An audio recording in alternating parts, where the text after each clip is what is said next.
Welcome to FreedomCast, a podcast dedicated to interviewing star icons and entrepreneurs who have encouraged others to become more healthy and active.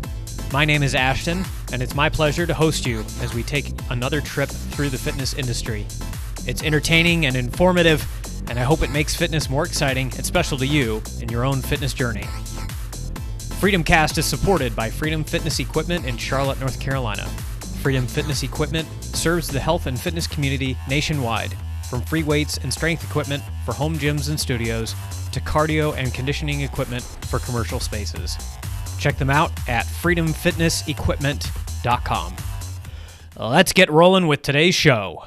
Yeah, tell us a little bit about Combat Iron Apparel. Yeah. And how you guys got started. All right, so Combat Iron Apparel. So I started in 2016. I was military, got out of the military, became a cop.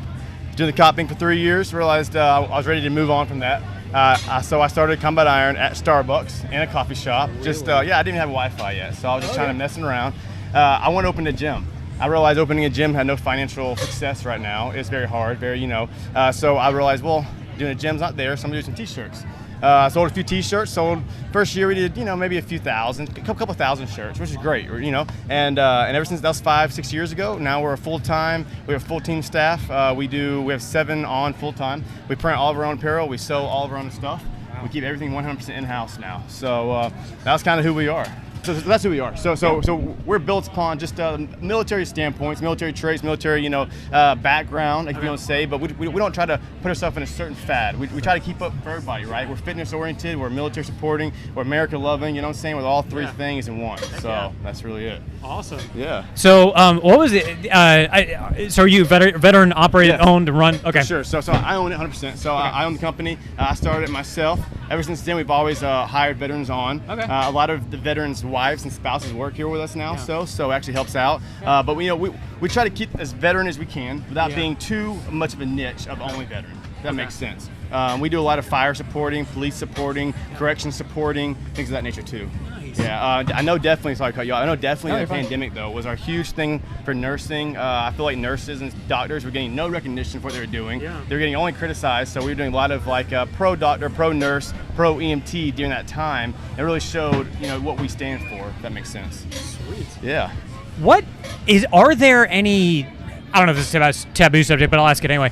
Is there a difference in work ethic or mentality or mindset or anything from a vet working in your business from just compared to just a guy coming off the street and working for you? Sure. Yes, very much so. I'm not gonna say every military guy has it in him or every military female has it in them, but they don't. Just because you're in the military don't mean you're God's gift to earth. However, military usually instills a better work ethic, more work ethic of if you start something, finish it kind of thing. I find a lot of difficulties with employees here that have no military background. They don't like to finish tasks. But military definitely brings a lot of instills a lot of care and forthcoming with people. And definitely people that are fitness oriented, I've learned that are very much more so aggressive in what they're doing, and aggressive in not a bad way, aggressive in a good way, aggressive in getting it done properly, the amount of time you have it do it, and as best as you can. Nice. So yeah. Nice. How has the business grown from, what you said, 2016 to now, and have there been any highlights or high points along the way where you've been like, oh my gosh, we exploded and put us on the map? So we had some high points and low points, man. Yeah. So we're 5 years old, open, 6 years going. It was in my house for the first year and a half. We did it in my kitchen. My living room I took all the furniture out. It was in the garage, and then we had only shelves in our house. So I did my house for a solid year and a half, and then I went and got one of the 1,000 square foot facility. Kind of moved into that. Now that was 4 years ago. We just bought our first facility in October. We bought a 10,000 square foot facility. Back to that. So we've had a lot of key points in our company. We've hired a lot of big sponsored athletes. Our first sponsored athlete was a huge deal to us. I mean, because we didn't really know how it worked. We were trying our best, and we were a nobody brand, and we knew that. To get a sponsored athlete that actually wanted to rep us was very hard. So that was a huge highlight in our life when we got some athletes under us. And I know when we got onto some other social platforms, some more selling ways, online was huge points for us. It really exploded us. And honestly, during the pandemic, man, the COVID really made us blow up. We thought it was going to pull us down. And I think we really dug in deep. We really pulled our finances back. We didn't need to our wasted financially, we pulled them back in. We realized what we were trying to do. We targeted the people we wanted to target, people that were actually on the front lines, nurses, doctors, EMTs, police officers, and we really sold our stuff quality for them, and it really helped, made us blow up. That's amazing. Yeah. Who are your sponsored athlete or athletes right now? So currently we have none, right? Okay. So we're at the point now where we use it for 3 years to blow up. And then we got to a point where we're growing so fast in-house because we make all of our own stuff. We sew it all, we print it all. We couldn't handle, we didn't have enough staff to keep up with so many tasks we had, so we just had to let that side of the house go. We let all our athletes go. We do have a program called Tactical Athletes, so we have a TAPS program, and that's our pretty much our ambassadors, just our people that love our brand, love what we are. That's who we have kind of support us now. Nice. Yeah. Nice. Anything that through those many years that you found was particularly challenging, where the growth slowed down, or you had some real doubts about the business, and you thought you were close to closing or going to bankruptcy? There was. So I'd say about 2 years ago. I guess about 8 months before COVID happened. We were in a huge growth spurt, and then we just stopped. Sales stopped, money stopped, nothing worked. Website wasn't getting any traffic. And I could understand why, man. And I was doing all the research I could, 20 hours a day, literally in the desk, reading, YouTubing. And I found we were short on a few things, a few marketing ways we were short on. We were short on some different sizes that we want to offer to customers, different colors. And it really put us in a cripple, man. We were really looking down at the last few $100s we had. And this is just only when I had me and 2 other people. Now we have almost 10 altogether, and we've really adjusted fire and realized what we were lacking on, and we've really hit it hard, and the things we were lacking at was obvious things that we just almost overlooked because they're so obvious, if that makes sense. Sure. You know what I mean? Like marketing, just like marketing in general. We thought marketing was on point. It was not on point, and it was embarrassing not on point. I realized I was spending nothing I needed on marketing, and people that were a lot younger brands were doing better than us, and I couldn't understand why. Oh, wow. Nothing against them. They're doing better than us, and I hope success for everybody, But we really tackled it down, and we really nailed it, man. Now we're killing it. So, out of curiosity, on specifics, I mean, were you not on certain social platforms? And that was so I was a military guy, then I was a cop guy, and I've never been a huge social platform guy, which is fine. Some people are, which is great. I wish I was. I'm not, right? So we were on social, and I thought posting on social was about all you could do. I didn't know you could do more. And then I learned you can hire people, and they can help you get the right algorithm and right traffic, and that's what the problem was. So we were on all those social platforms, but we really endeavored on ad marketing in those social platforms. We've also started doing TikTok and Snapchat, smaller things that it does keep you followers, and as much as I hate to say it, a following count does make other people want to follow you. And so we learned we gotta get followers up, and it really made us blow up, man. Much less, yeah. Anybody that's been wearing your apparel recently that you're like, holy cow, I can't believe that happened? Yes, dude. Some big people on Instagram. I don't want to call people out. I don't know who's sponsored by who, on their own brand, and I don't want to get people in trouble. But yeah, we've had some big people wear it. I'm like, are you wearing it because you want to support me, because you feel bad, or are you wearing it because you like it, right? And so that's what I truly wonder. So I'm like, well, hang on. If you feel bad, don't feel bad. I'll make it by. Sure. But some people that have a lot of following, 1 million plus people have been wearing it, and it might be word of mouth. It might be, I don't know, man, but I've seen it and I'm like, wow. Even here, a few main people wearing it, I'm like, wow, you're a big time influencer, and thankfully you're doing that, And what I love, honestly, the most is when you meet somebody, like, hey, I'm so-and-so, I'm the owner of Combat Iron. Like, oh, you're who? They have no idea. They're supporting you. They're not trying to impress you and not trying to get on your good side. They're supporting. I love that, That's what you want. You know what I mean? So that's what you want. Yeah, that's legit. That's creating, the community around this brand. It's the fit life. It's a mindset. You gotta be, the like-minded people are what makes you successful. You can never be the best gold miner in the world around people that are doing silver all day. You never do, make it. You know what I'm saying? You got to get with your people, with the group that supports you. You support them. The whole team supports each other, and you move forward together. And I've learned without that, you'll never go anywhere, bro. You always tread in water, Yeah. So always.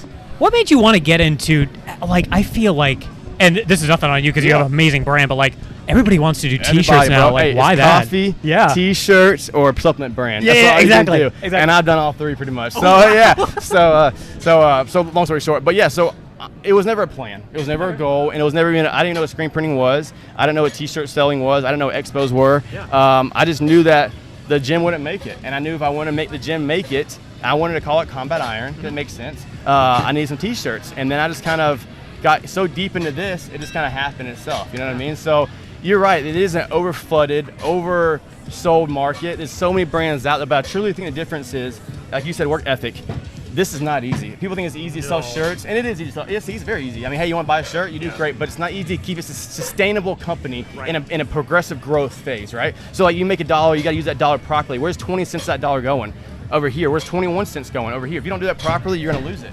And people see a high dollar return, which is great, but it's not there until you get your establishment done. And we've just got established this year where we're fully in-house making our stuff, printing and sewing it, designing it, shipping it 100% just by us. And that's what my goal was, to outsource, to cut off all the outsourced companies and hire people like you and your spouse and your family and get a small company to be a big company. And that's my goal, So, yeah. That's lit. So are you national or international distribution? So we're out of Georgia. So our facility's out of Georgia. We mail everywhere across the world. We've mailed to Australia, to Canada, to Mexico, to Germany, wherever. I mean, really any military installation we've mailed to, guarantee it. We mail a lot to Afghanistan, Iraq, Syria. I mean, the constant places that we're at. But we're just local. We're just I guess American sided, but a lot of military guys buy overseas, so we sell it for there. Okay. Yeah. Where are most of the inspirations? I freaking love your designs. I was looking at your trailer over there too. Yes. So do you come up with new ones every month? Or? Yeah. So back to my bad marketing scheme, right? Before I knew marketing was a true thing, I thought we just needed cool logos. Like if you don't see cool, you won't buy it, right? Right. So I'm like, so the guy, Andrew, one of our designers, between him and I, we design all the logos we have. Every logo we have, we design. Okay. Whether we made it ourselves, whether we hired a real artist to hand draw it, whatever it might be. And so anyway, so back to the story was when I used to market, I'd make a new shirt every day. No, hands down, every 5 days a week, we had 5 new shirts guaranteed. Because the only way for me to make myself successful was to make a new shirt you had to have. You got to buy it. Now I'm making a new one on Tuesday. You got to have that one too. That's my only way I was getting enough money to make a name stay alive. But then I realized, we can do ads and marketing and not do so many cool drops. So now instead of doing 5 badass drops a week, we do maybe 2 a week and just do more options of just 2 drops. Okay. So it was just trial by error, man. A lot of wasted time, a lot of wasted money, a lot of hardship, a lot of cries, a lot of tears. But we're here now, so. 5 drops a week. I don't think most t-shirt companies do that. Yeah. It's like one a month. It was bad, dude. It was so bad to the point where we were having to truly brainstorm at 2 a.m. What's the next drop going to be? Yeah. Because without him and I, we had no other influences, and we do our best not to mimic other companies. Sure. It is literally impossible. So I get it. I see companies that wear stuff that looks just like mine, and hey, man, thanks for support, brother. Shake his hand. Good luck with everything you're doing too. Yeah. And so we do our best to keep it original, and not try to mimic anybody. So it gets a little hard new, but yeah, 5 logos a week, man, and that was between females, males, between tactical stuff, not tactical, gym stuff. So we're trying to. So my goal is to get not in a corner. Yeah. And I don't name any names. There's some brands out there that only sell to military or only promote to whoever, and that's not me, man. I support everybody out there right now. I support anybody that's doing anything for themselves or for the people around them to make it better. But we want to get fit people, unfit people that are trying to get fit, people that are military, support the military, never could join because of medical, whatever the reason is, we support them too, So we're trying to keep our brand very universal for that factor, That's awesome. Yeah, dude. Yeah, I'm sure it appeals to certain demographics more heavily, but as you get bigger, I mean, it's going to appeal to a wide variety of audiences, I'm sure. Yes. Where is the majority of your audience coming from? I know it's probably initially started with a lot of veterans, but so Texas, #1 state, man. Nice. Texas has been #1 since day one. No questions asked. No matter what I do for marketing or changes, Texas is #1. I think it's the military boys. I think it's military ladies. I think it's the veteran people that just kind of support Texas and their people in general. Our first expo ever was held in Texas, in Houston. Sweet. So I've always been very, very loyal to Texas. You know what I'm saying? We're all if I go to any expos a year, I go to Texas no matter what. So yeah, I mean, Texas is our biggest spot, dude, and I think veterans and military do help obviously grow us. I mean, but I don't think veterans are the reason where we're at today. I think we're at today because we support veterans, we support that, but we don't live on that stance. You know what I'm saying? We support you and your spouse, and we support your neighbor and whoever else out there. So I think veterans is a huge part of it. And I try to use the veteran owned and operated very slightly. I think that's a very overused card in the industry, whether it's my brand, any company out there. If you have a good product, people will come no matter what. They don't care if you're veteran owned. I mean, yeah, it's a nice thing. It's a huge support thing for the customer to say, hey, I support a veteran brand. But as a business owner, my goal is to make you happy no matter what. whether you know I'm veteran or not. My goal isn't to sell my life to you; it's to sell my product to you, and then you might be more supportive because of the veteran part. Sure. So I think veterans definitely carry us, definitely help us, but. I mean, law enforcement, veterans, doctors, school teachers, the local grocery store worker, they're all of our customers, so Sure. Yeah, that's who it is, man. You were coming up with 5 designs a week, and now 2, but do you find, is that 100% necessary to keep the business moving forward, or do you find now that you have more social clout that you can slow your roll even a little bit more? So we have slowed our roll a little bit. So we slowed our roll to the point where we cannot hire employees fast enough, and the reason I say that is because there's plenty of people that need jobs, right? I hire people that actually care about the job. They're loyal to the company, loyal to the customers, loyal to the brand. That's who I try to hire, right? Because I tell my employees, I promise you a paycheck no matter what. If you promise me a good work ethic, that's all we need, right? So it's hard to keep up with the amount of demand we have right now. Our demand has grown so much. I looked this morning alone. Today we have 700 orders today, and I cannot keep up with that. So we're truly trying to hold back a little bit right now because we can't keep up with how much we're selling, and trying to get the right people indoors in the employment roles to be able to fulfill those properly. But yeah, dude, pulling back from this 5 to 2 logos is kind of stressful now more because I used to do say the shirt you're wearing now. I made that shirt in one color in black and that was it. Now I'm making it in 7 or 8. Oh, so instead of doing multiple options of logos, we're doing maybe 2 or 3 logos a week now, but multiple items: Crocs, tanks, hoodies, t-shirts, baseball tees, really universal. You're changing it up. I've learned that what I wear isn't what you wear, and what you wear is not what I wear. And if I'm going to sell to all my customers, that I need to offer what they want, not what I want. So I've learned that, and we're offering a lot more colors now, a lot more color schemes. Trying to boost ourselves, trying to better ourselves. So yeah. How's the fitness aspect? We're at Fitcon, so how does the fitness aspect play into the brand? Yeah, so I used to be big into bodybuilding. For a little while, I was. Yeah, you can't tell now, right? But you look great. No, but I used to be bigger in bodybuilding. I've lost about 45 pounds since then. But I liked bodybuilding. It was a great thing for a little while. People out here kill it, and I support it, and I wish I was them. I just could not, honestly, personally keep up with my lifestyle on that side of the house and the business, right? So I had to pull myself personally back from it, and I had to stop doing what I was doing and all my regiment and everything I love to do. However, I still support it beyond anything else, right? Without fitness, what are you in general to yourself, to your body, to your family? So I think fitness, honestly, man, I'm not one of those people that I don't eat walnuts every 2 seconds. I don't lick an apple for breakfast. However, I do try to do my best and keeping fit, for myself and for my family and for my business. But I think fitness is definitely a keen point that we all just kind of agree on in the company, and we just really use it to our advantage and to our customer basis. We have a little small gym at the shop in the back. We have some little dumbbells, some weights and stuff we throw around during lunchtime. But beyond that, man, I work 18 hours a day. I'm running up and down the shop, production shop. We have employees all over the place. So to me, staying fit is all about what you can do for yourself. It's not about curling weights and dumbbell pressing and squatting 100 pounds or 1,000,000 pounds. It's about keeping yourself fit for whatever you're doing in your lifestyle, and that's what I kind of feel we do our best at. If that makes sense. Yeah. Honestly, dude. Honestly, I like the like-minded people in fitness. Fitness has people that just work hard, dude. They just work. They just grind. They don't give a damn. They grind. They have a goal. They're gonna meet it no matter what it takes. Whether it takes certain things, whether it takes whatever it takes, they're gonna get there. And so that's kind of my mentality. Whether it's a taco from Taco Bell or whether it's a company, I'm gonna get it if I want it. You know what I mean? And that's what we do. So. Oh my gosh. Have there been any points at which you've doubted? I've talked about this with a few other guys before, that you've doubted the success and whether you could keep it up. Yes. So the hardest thing to do is become a champion, right? Yeah. And once you become a champion, what's the hardest thing to do now is stay a champion. You get a trophy, you're on the top of the cloud for one day.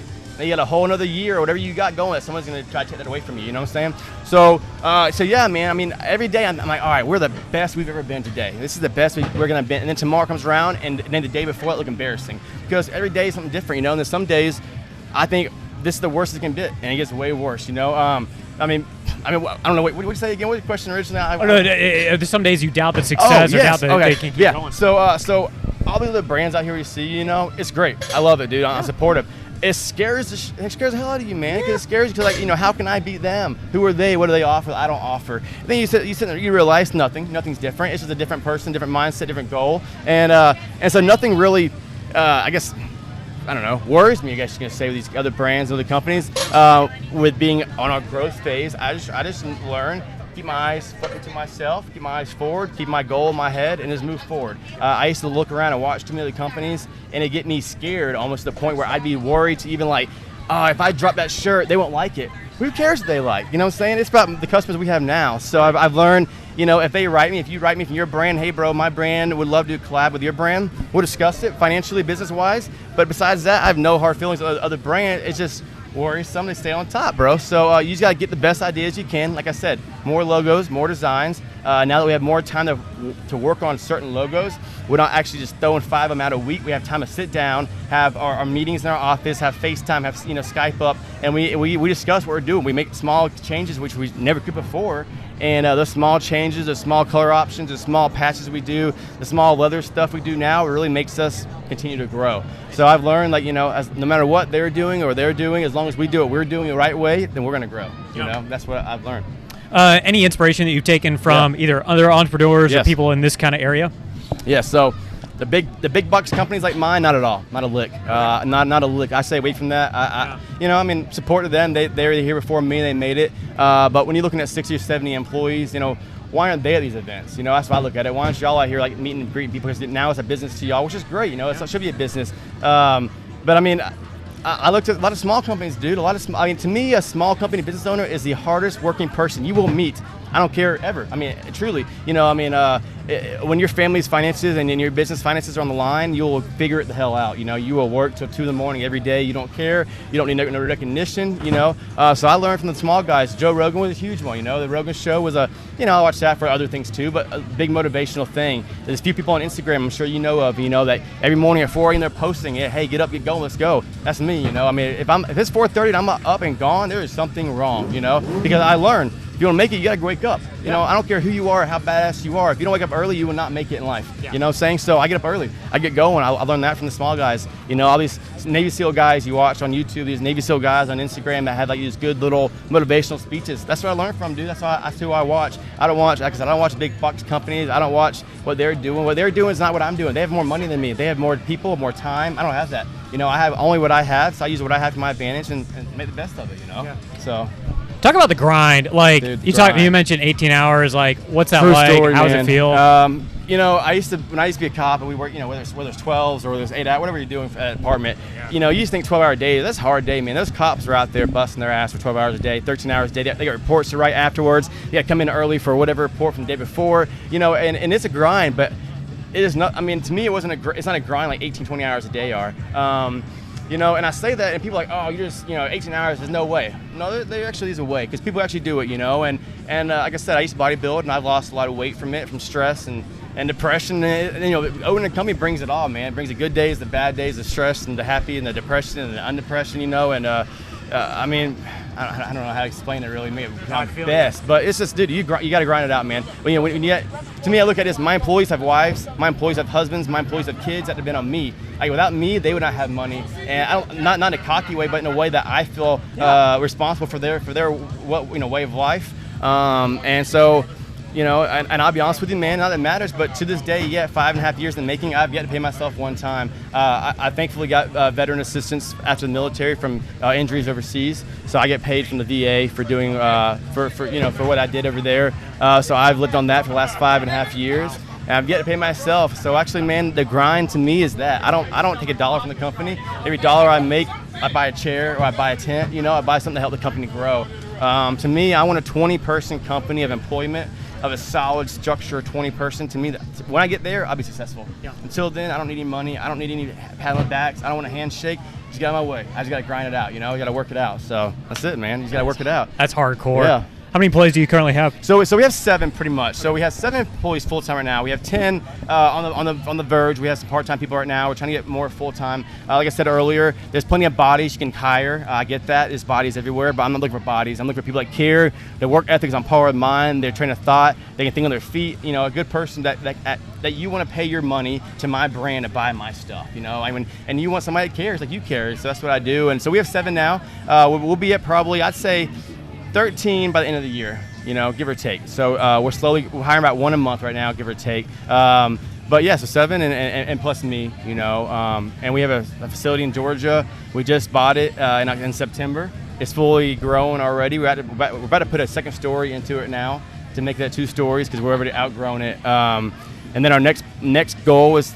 maybe to open a location out here in Dallas. So we'll see what happens, man. But that's our next possible movement. So, yeah, dude. Yeah. So we run a used fitness equipment business, and one of the hardest things that I find, at least being a single owner right now, and just I'm my only employee, and I know you started there, but how hard has it been to take yourself out of the business and operationalize things? So I haven't. I'm still on the production floor from 7:30 till about 4 every day. I'm in production floor. I trust my employees; they're good employees. I don't trust them to make every decision without me, and I can't trust myself to not get mad when they make a decision wrong, right? So to fix that, I'm out there with them. I grind with them. I get there early. I stay late. But you do have to give away responsibilities, and it's scary, man. It scared me. It still scares me, you know. And I might ask you to do something if you're an employee of mine. You might do it the best you could, and I'm like, no way, it's not right. And it is right. I'm just hard to accept it, you know. But it was hard at first, man. And I mean, thankfully, I had a few people come in there and work for me that actually cared about the company and care about the brand and told me, Devin, like, sit the hell down, relax, and we'll do our job as best as we can. That's all I ask, you know, is do your job best you can. I show all my employees everything I know about that job, and just, hey, whatever you learn, whatever you figure out, let me know, you know, and that's really it, dude. It's scary, man. It really is. That's your money, that's your time, it's your brand, it's your grind, you know. It's your baby, It's your baby, dude. You built it, and if it falls down, most people don't care, you know. You gotta find the ones that do care.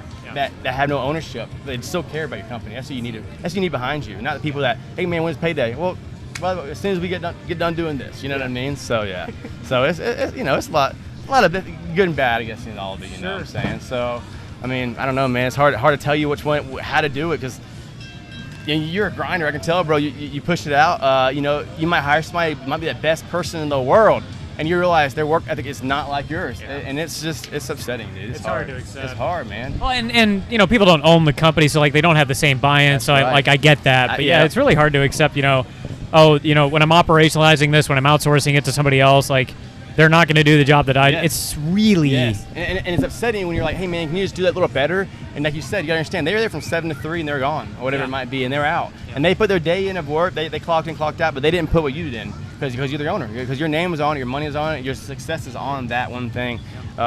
You know, and it's a struggle, bro. Yeah, it is what it is. I mean, and it's, you know, it's a necessary part of running the business. You can't expect that. Yep. You know, and people, like, there's plenty of amazing employees, but like, unless they're literally part owner, I mean, it's really not going to be the same for that.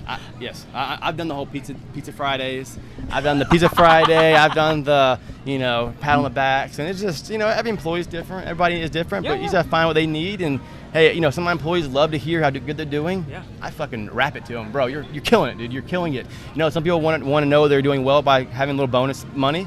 Great, here's fucking $100 bonus in a week, you know, and whatever it might be, but as long as you got my back, I got your back, kind of thing. That's how I look at it, you know. So where do you want to take the brand? Do you want to continue to be in apparel? Are you going to expand things, or I mean, how big do you want this thing to be?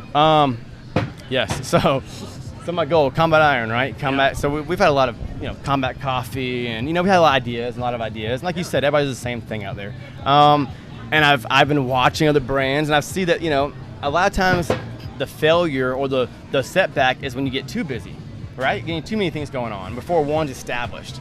I watch Elon Musk a lot. You know, I love Elon. Elon's a smart man. I'm not saying I'm as smart as he is, but like, I love to hear what he got to say, right? And pretty much how he said, don't start another endeavor unless you can bring that endeavor into your own endeavor you're doing now, right? That means, like, don't start a whole other thing if your one thing isn't ready to go yet. So I'm trying to make my Combat Iron established enough where then I can market out and do more things. But we definitely want to have a gym. Not like we don't want to be a gym. We don't want to be a huge, you know, multinational gym. We just want to have our own facility people can come and shop at. You know, I mean, honestly, Fight North Fell, man, they killed it, right? Rob and Dana, they know what they're doing. They've killed it since day one. They're going to kill it continuously. I've never tried to copy and mimic them, but what they have is goals. They have they had an awesome gym over here in Pennsylvania. They had their store there. They had their people come that love the brand, love the lift, love the atmosphere. You know, and so that's our goal. Have a good gym, a good store. Like I said, we do all our printing in house. So we have Combat screen printing already. So I own that company also. So we do print for other apparel brands. Oh, nice. We print for a lot of military units, for a lot of schools, a lot of churches, a lot of other companies.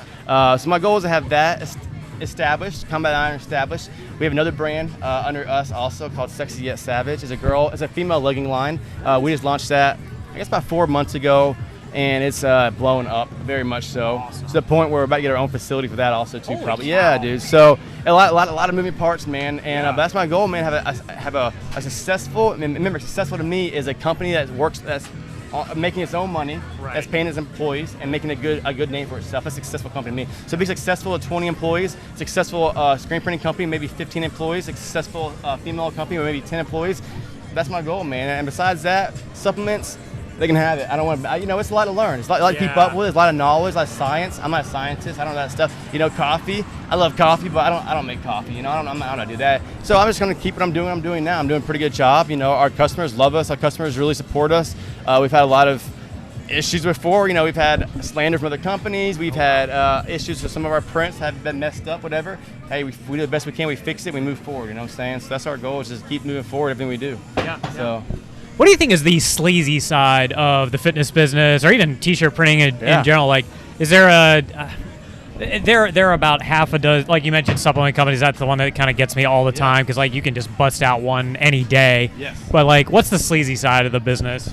Sleazy as another brand. Sleazy as in like what we're doing. No, not what you guys are doing. Just like, what's the dark side of, I don't know, say like, is it, people just busting out supplements that really don't do anything for anybody, or just creating energy drink companies that really, have no mission other than to make a quick buck? Like, I think what you just said, you just killed it. People just make this, they see it as a successful thing, or as a money-making thing, and it is money-making. Of course you can make money here. It's not going to get you rich. You won't get rich overnight. The only people that do are people that have 1 million+ followers, that have the social, following already. But the sleazy side, man, people just jump in here, try to throw a print on a shirt, and when you do that, it's fine. You do your best. But every time you do that, it makes companies like mine that we care about quality.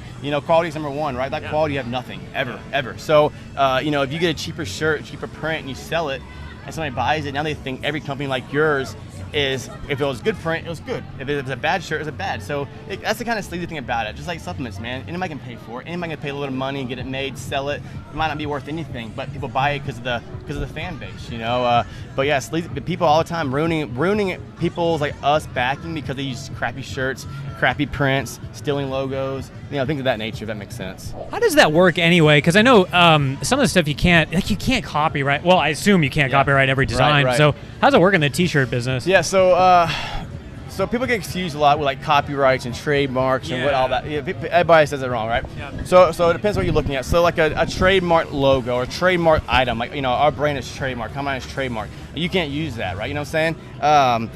When it comes to a shirt, if you make it a shirt, a logo, and it says it's a basketball, and you trademark it, that's fine. That means it's yours. You own that now. You want the USPTO, the proper way to get it beyond that. But as long as the brand changes it 10%, you're fine, really. So just change a little bit of anything and you can sell it, right? Which is fine legality purposes. But when you're talking about morally and ethically and not embarrassing your brand, you don't want to copy somebody's stuff that easy, right? But people do it. People don't care. Some of these companies that are just owned to make, some of these companies out there aren't really, they don't really have an owner. They don't really have their team. It's just a company that makes shirts and sells them, which is fine. But they'll take anybody's stuff that they did and sell it, and it's a little annoying. So you can and I've reached out, hey guys, please stop using that. And a lot of guys oh my bad, I didn't realize that was yours, or I didn't realize it was still in play, or whatever it might be. I've been reached out to a few times. Not recently, back when I started this whole thing. I didn't know how to do Photoshop, so I was paying other people to do it for me,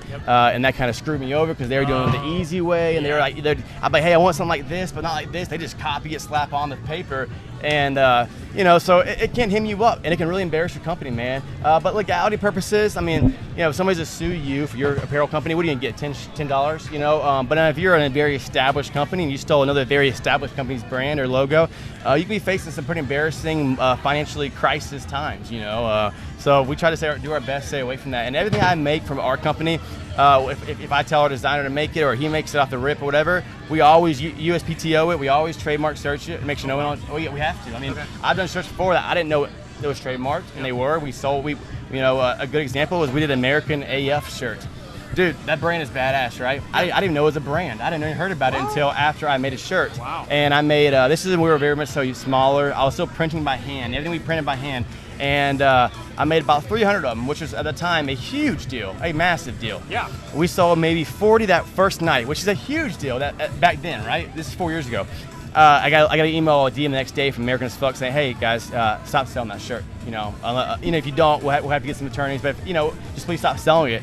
Roger that copy. I didn't know the brand, dude. Now, and I learned, Devin, all right, if you're going to be serious about this, you got to be serious about it, and I learned how to be serious. So now I search everything, make sure no one's used it. I'm not stealing it. I'm not, mimicking it. And it's kept us in the clear now. You know what I mean? And that when that happened, it embarrassed me, like, I'll get out. Sure. And I was like, hey, guys, I'm sorry. And I took it right down and moved on, So, yeah. So how many of these events do you go to per year to get the brand out?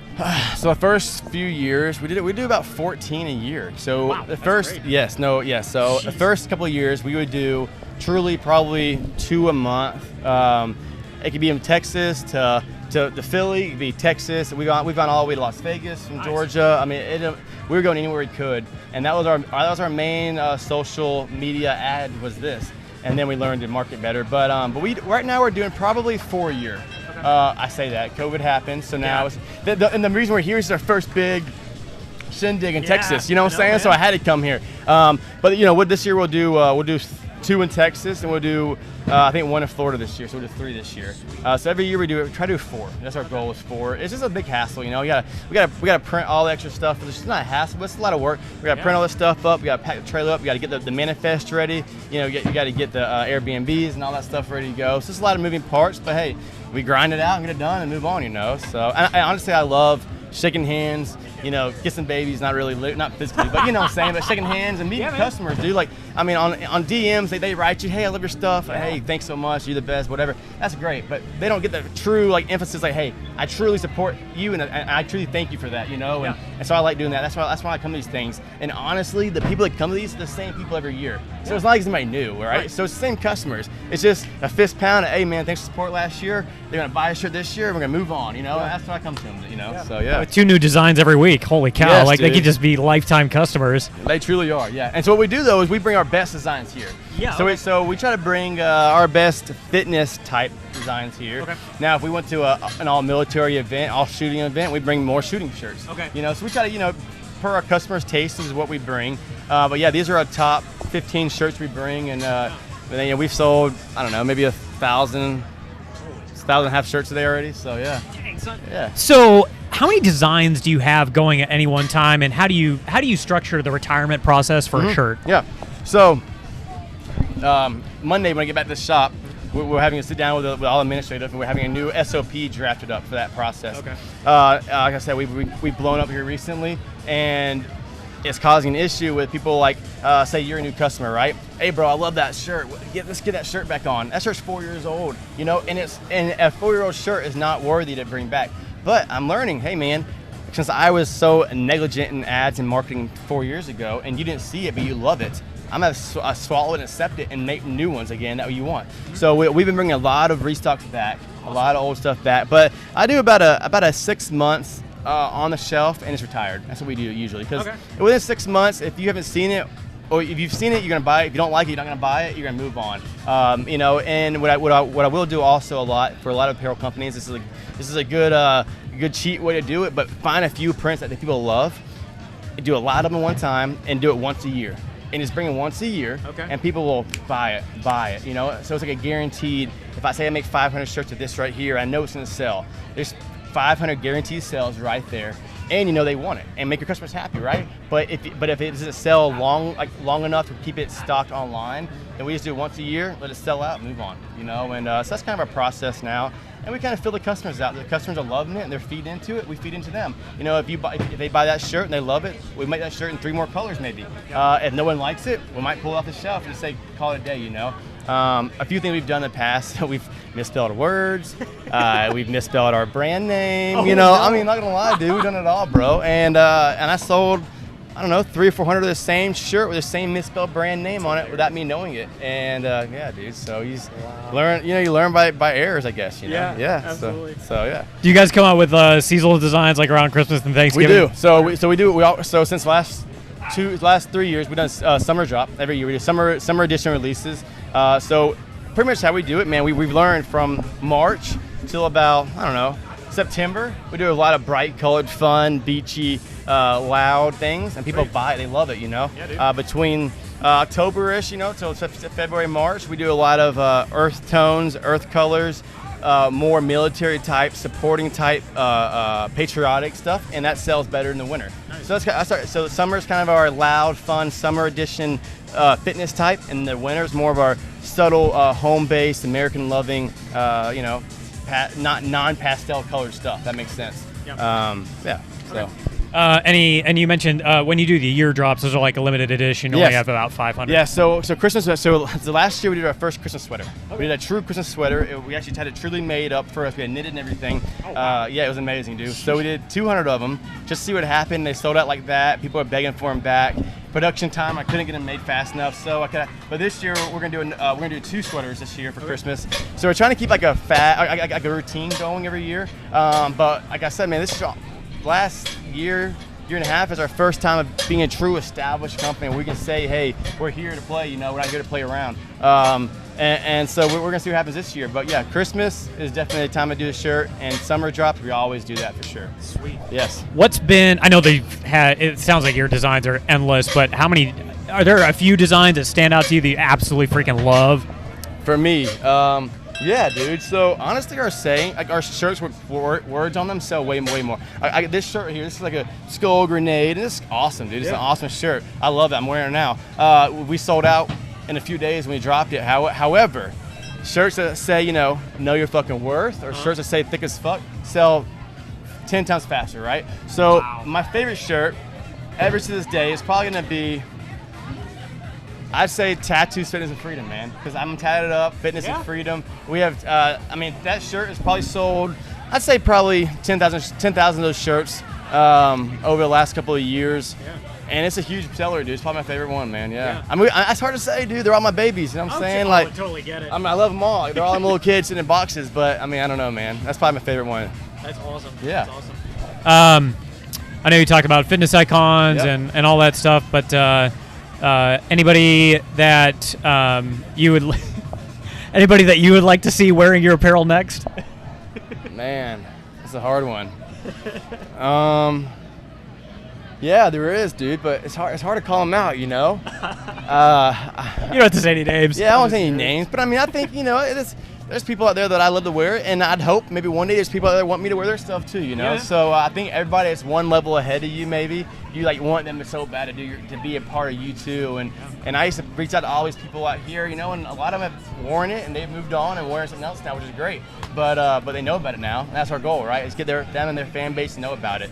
But I don't really have anyone particular, man. I'm supportive. I'm thankful for everybody wearing it. Sure. If you wear it, if you're a somebody, if you're a nobody, hey, that's good with me. You know what I'm saying? I'm a nobody, so I'm not. I love sponsored athletes and big people with big followings, but hey, as long as you're supporting my company and supporting my people, that's all I care about. Absolutely. So. When you're first creating that gym, just going back to those days, and then the gym that you want to create, was it more oriented around powerlifting or just general weightlifting? Yeah, so back then I was more into the bodybuilding, the flex bicep kind of thing. Yeah. I joined Combat. I started Combat Iron. I've met a lot of powerlifters. I've met a lot of strength competitors. Yeah. I learned that I enjoyed that more.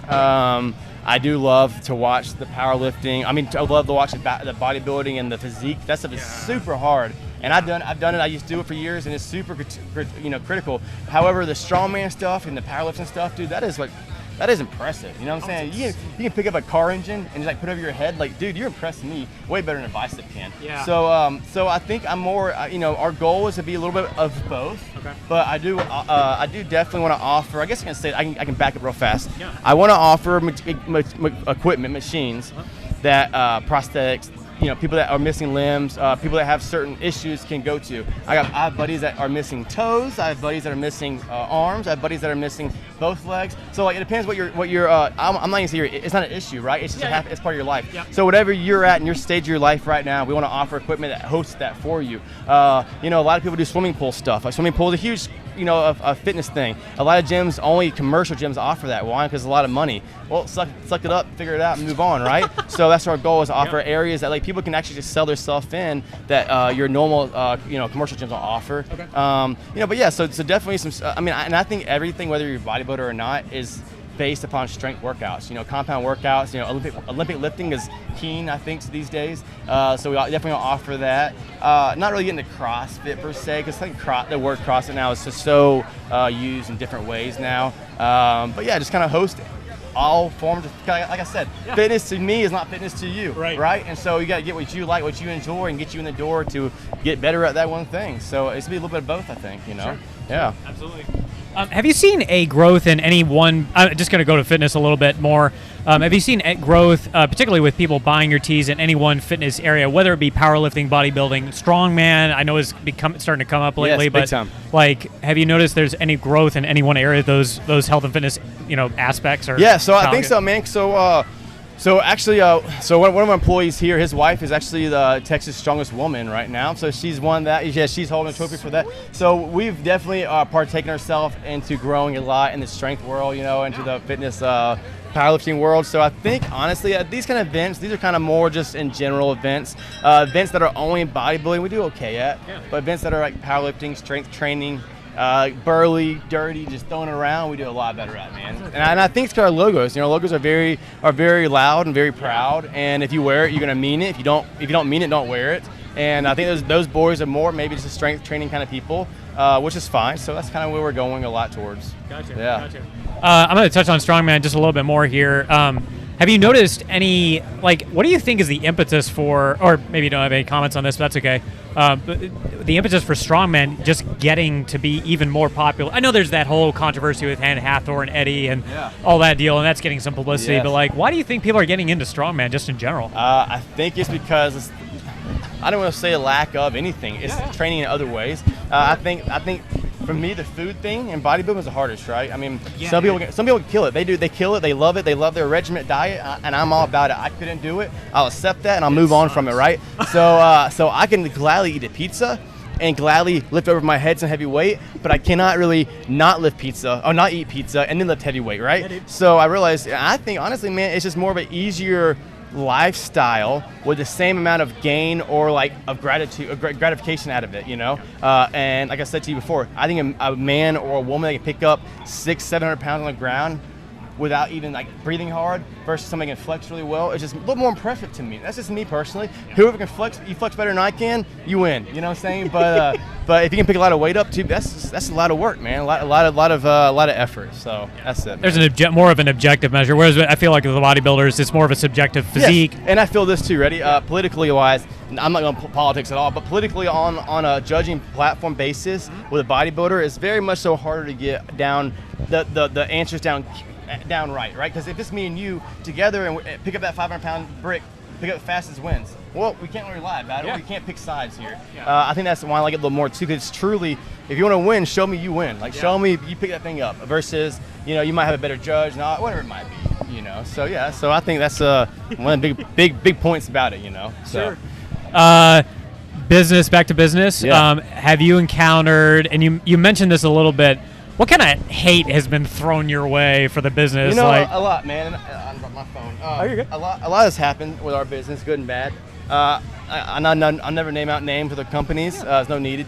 People that know about it. But we've had people try to slander us. We've had people trying to throw race cards in there about us being racist, and just other stuff that's unneeded and just not welcomed, right? Things that are just super just dirty and ugly that we don't need to be a part of. And I get it. People get nervous about your company. You're coming up faster than they are, or you're a threat. Hey, man, a threat's a target. You know what I'm saying? I understand that, but we don't slander anybody for sure. So we do our best to keep our mouths shut. But we've definitely had people try to call us racist and use their social media platform, which is a few 100,000, and use their athletes to kind of boast how crappy we are. And you know what happened, man, was I signed my first lease for a little small 1,000 square foot facility. The day after I signed my lease was when that other company started saying that we were a racist company, which made no sense, right? No sense at all. Yeah. And a lot of our customers are not the same as anybody else. Everybody's different, right? So they try to use that card against us a lot, man, and that really scared me to tears, man, for sure. I gave all my life savings in the company, brought me to tears. I called my dad. I'm like, what do I do, man? He's like, dude. He's like, pick your shit up, move on, let's go. He's like, move forward. You got to move forward. You cannot be pondering on this one thing. He's like, they're scared of you. They're nervous of you. They're worried about your company. And not to talk crap, but their company isn't really around anymore. So, and their company was like mine. Yeah. They were out of Texas for a little while, and they're not really around much anymore. So I'm happy with it, So, hey, karma's a bitch, right? Yeah. So, exactly. Yeah, you just heaping coals on their head. We just kept grinding, dude. We didn't lay attention to it. And the reason I knew about it is somebody reached out to me. Hey, man, this other company's talking crap about y'all. Wow. And, and I'm like, what do you mean? And I learned about it, But to me, it's like if you talk about another company, you're scared, you're nervous, and you're showing yourself now, And I think that was kind of their downfall at that point. Was kind of the time they kind of started. People are realizing, wait, y'all aren't. We all say y'all are, and whatever. So. Well, I think it just shows, especially with the effort that you put into the company, that there's plenty of business for everybody, even in a super saturated market. Eat, bro. Everyone can eat. I say look at Combat Iron's Instagram and hashtag. I put all the time. Everyone can eat. I could sell 1 billion shirts today, and so could you. Yeah. You know what I'm saying? That everybody needs a shirt, just like everybody needs a pre-workout, just like everybody needs a book bag. And for other companies to bash other companies, it's like, bro, like, come on, dude. Like, you're, like, I'm more the person, like, if you're like, hey, man, I own this company just like yours. If you can wear one of my shirts, I wear one of your shirts, I'd be like, yes, bro, let's do it, That's support, right? Yeah. Bashing somebody else is only embarrassing yourself, dude, So, yeah, that's kind of how we are, man. We're just about support, dude. I mean, everyone should eat. There's money for everybody. Everybody, and it's like I tell everybody too. I'm like, people like our fans are like, oh, I bought this somewhere else. I'm sorry. I'm like, no shit, no, hell yeah, that's a badass shirt. I'm gonna get me one. Where'd you get it at? And it's like we're not the only brand out there. The moment you think you are is the moment you start failing. And so we definitely keep our eyes open to other companies and welcoming in too. So yeah. What's the is there like a remotest corner of the world that you've sent one of your t-shirts, you're like, holy cow, I can't believe it got there? Man, there is, dude. There's so many countries that I'm like, what is that country even called? And we've had shirts that we've sent to countries that came back, customs wouldn't allow them. We've had, just countries, I'm like, why is people in Paris, like Paris, buying our stuff in Paris? Why are people in South Africa why people in other, I don't know, it's just everywhere, dude. And a lot of times it's odd. The most oddest thing about it is most things that are bought overseas to other countries like Paris, like Australia, like South America, whatever, Africa, is things with American flags on them. So like we used to put a lot of flags. Yes. So I thought it would be the opposite. Yeah. We sell a majority of things we sell overseas have flags on them. That's so funny. I don't understand why. I think maybe it's because maybe that having an American flag is like a hoorah thing. I don't know, but I support it. But they do it, man. That's hilarious. Yes. I had no idea. You would have figured it was just been like generic design. Just a generic, like nothing about America, nothing about, no, they usually always are American supporting type shirts. Wow. Yes. That's awesome. Have you gotten to meet any other business owners that you really respect, dude, particularly in this space? Tons, dude. Like I've met more people business-wise just doing this than I have my whole life than I ever would probably. Yeah. It's great meeting people that are face-to-face. Because social media plays a huge fake role in everybody. Everybody's pretty. Everybody's the most stout and strongest. Everybody's the nicest. No. You meet somebody face-to-face, you realize who's nice and who's supportive and who's rude, And dude, I've met some business owners out here, man, that truly care about their fans. And I'm like, I want to be like you. Like you're the kind of person, not that business owner, I wouldn't want to be like them if I had to, Yeah. I met people like you said earlier, just want it for the money, which I get as a business. But, if I wanted to start a business making money, I would have done something like Uber or, saying something different, not this. And but I'm in this to meet people, to shake hands. And like I said, man, Fight Nor Fail, they killed the brand. They killed it since day one. I've always looked up to them. Yeah. Both of them, Yeah. But yeah, just there's a lot of them out there, dude. That's awesome. Yeah. Have you met out of wild curiosity, I like their design. Zero Foxtrot. Yes, dude. Okay, yeah. Cool. I love the brand, dude. Yeah. I've worn their stuff for years. Also, I have their stuff. I wear it to shop sometimes. Sometimes my employees are like, "Why are you wearing that brand?" I'm like, "Dude, that's a cool shirt," And it's like, I could always copy a shirt. Sure. Not from them, or from anybody else. But then it's like, well, that owner he's working just as hard as I am, doing the same thing I'm doing, struggling the same way I'm struggling. So why steal his stuff? But yeah, I love them, dude. There's a lot of companies out there I love, man. Like I said, the big ones, 9 Line, a good company. Grunt Style, I don't really mess with Grunt Style any. A lot of people kind of pull back from them. 9 Line, I support them.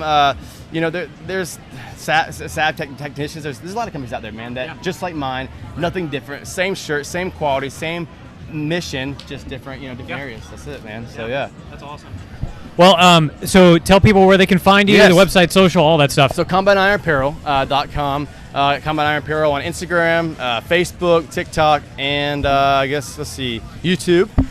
We're trying to boast our YouTube this year. Okay. That's our goal. So YouTube, because we finally bought our own building, we finally got our own production people. So we're trying to make our own maybe like once every 3 weeks, me have like a video I put up about how we're doing something. Cool. That's our goal this year. We'll see what happens, right? But yeah, so anyway, so CombatIronApparel.com, buy stuff on there. Use CEO15 for 15% off all your purchases. We have a females line called Sexy S Savage. We just launched that, so sexysavage.com, and that's really it. Fantastic. Cool, brother. What are you guys doing on TikTok? Out of curiosity, Dude, so a lot of we print everything we print ourselves, right? Yeah. So I do a lot of footage of us printing things. Oh, cool. And then we do like badass collaboration videos that have cool music with them. Okay. And we've had some that have a few 100,000 views already, just from us printing shirts. But it's like a cool, like a cool logo shirt with a cool music, and it kind of vibes it out. So we do a lot of that kind of stuff. Dude, TikTok's organic growth. Dude, it is, and nuts. it's hard to like get on there and post something and get off. Yeah. You know what I'm saying? Because I want to stay on it. So it's like I gotta give myself an hour. You know, like all right. So the girl that does it for us, she'll like make it, and then I'll review it. I'm like, oh, that's good to go. She posts it, and then I'm like, oh, that's awesome. Oh, so is their companies. So is that company's. You know, it's like he's suckered in. You know, but yeah. So TikTok's where it's at, man. Yeah, it's definitely. It's one of those social platforms. It's kind of like Instagram used to be, just like constantly scrolling. You cannot get away from it. Well, and the algorithm keeps adjusting too. Yes. No matter what you do. If you just sneeze the wrong way, it'll show you napkin or Kleenex is on there. It's the craziest thing, man. But hey, it works though. It gets us growing. It gets people see what they want to see. So it works. Yeah. Well, thank you so much for coming on, dude. For sure, dude. Really appreciate you. Much, brother. Yeah, check them out. Thank you for listening. Please give FreedomCast a 5-star review on Apple Podcasts or wherever you listen to podcasts. It would mean a lot to our business. Plus, it's fun to read y'all's reviews. See you next time.